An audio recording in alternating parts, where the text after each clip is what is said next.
योग विद्या में एक अद्भुत कहानी है। एक दिन एक आदमी टहलने निकला। वो लंबी सैर के लिए गया। संयोग से अनजाने में वो स्वर्ग में चला गया। सौभाग्य है ना? वो बस टहलते हुए स्वर्ग जा पहुंचा। इस लंबी सैर के बाद वो थोड़ा थक गया था, इसलिए उसने सोचा, अरे मैं थक गया हूं, काश मैं कहीं आराम कर सकता। उसने चारों ओर देखा। वहां एक अच्छा पेड़ था जिसके नीचे बहुत ही गद्देदार घास थी। वो सब इतना अच्छा था कि वो गया और वहीं लेटकर सो गया। कुछ घंटों के बाद वो जागा। अच्छी तरह से आराम मिल चुका था तो उसने सोचा, अरे आराम तो मिल गया, पर मैं भूखा हूं, काश मेरे पास खाने के लिए कुछ होता। और उसने उन सभी अच्छी चीजों के बारे में सोचा जिन्हें वो अपने जीवन में खाना चाहता था, और तुरंत ही वे सारी चीजें उसके सामने आ गईं।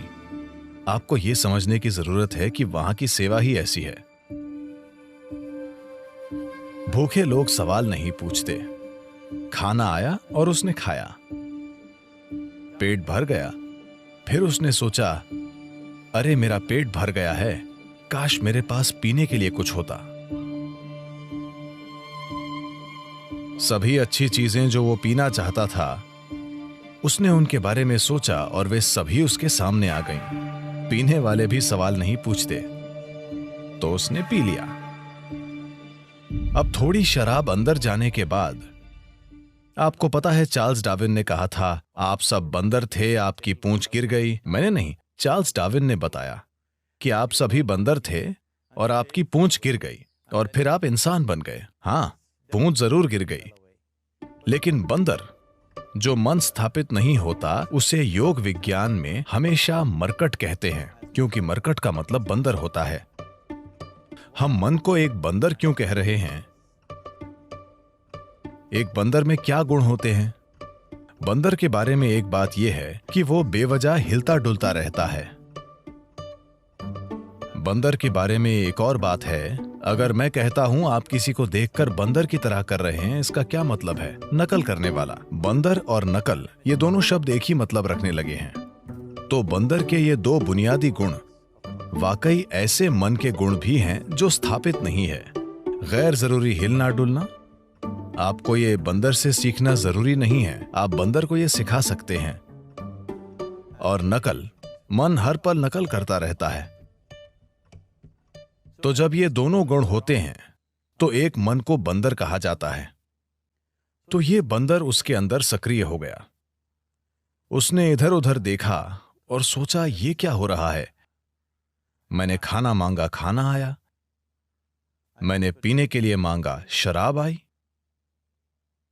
यहां चारों ओर भूत होंगे, और भूत आ गए। अरे भूत आ गए, वे मुझे घेरेंगे और मुझे यातना देंगे, उसने सोचा। तुरंत भूतों ने उसे घेर लिया और उसे मारने पीटने लगे। फिर वो दर्द से चीखने लगा और बोला, अरे वे मुझे मार देंगे, और वो मर गया। अभी उसने कहा था कि वो भाग्यशाली है। समस्या यह है कि वो कल्प वृक्ष के नीचे बैठा था।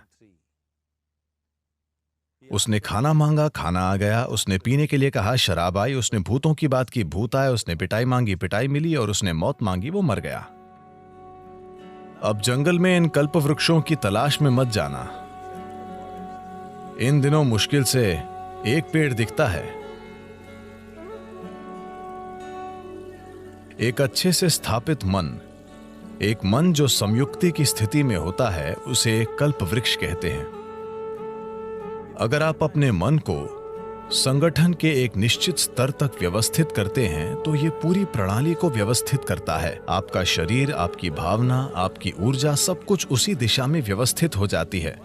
जब आपके ये चारों आयाम, आपका भौतिक शरीर, आपका मन, आपकी भावना और मौलिक जीवन ऊर्जाएं एक दिशा में व्यवस्थित हो जाती हैं, जब आप ऐसे हो जाते हैं तो आप जो भी चाहते हैं वो वाकई छोटी उंगली उठाए बिना होता है।